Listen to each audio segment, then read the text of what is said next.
Peminat-peminat CR7, ini video untuk korang. Aku harap korang boleh react video ni. Aku just nak beritahu orang. Macam yang aku tahu, si CR7 dah last usia dia 41, Abang Do kita.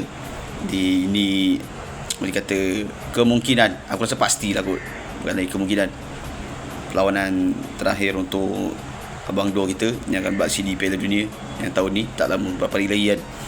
Jadi harapnya, aku betul-betul harap yang Portugal boleh menang Piala Dunia lah.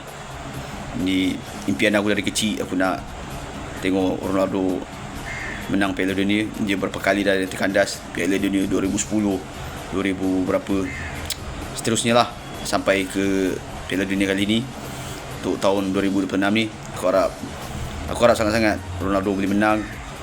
Dan juga ini akan jadi the last chance untuk Cristiano Ronaldo. So aku harap kita boleh sokong.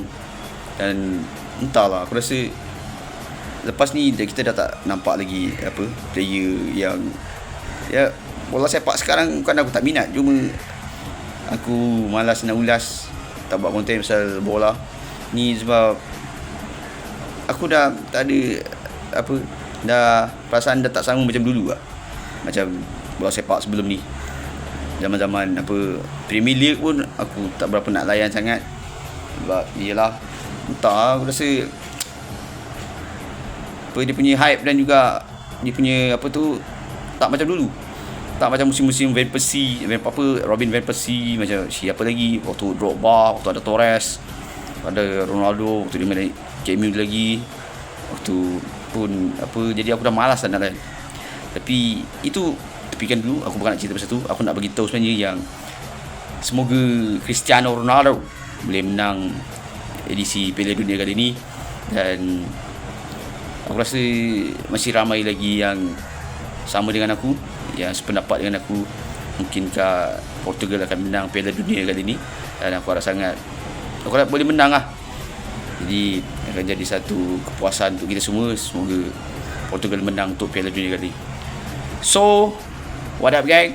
This is Force right now. Apa pendapat korang ni? Ada tak sini pemain Cristiano Ronaldo? Komen sikit. Korang mesti sama dengan aku kan?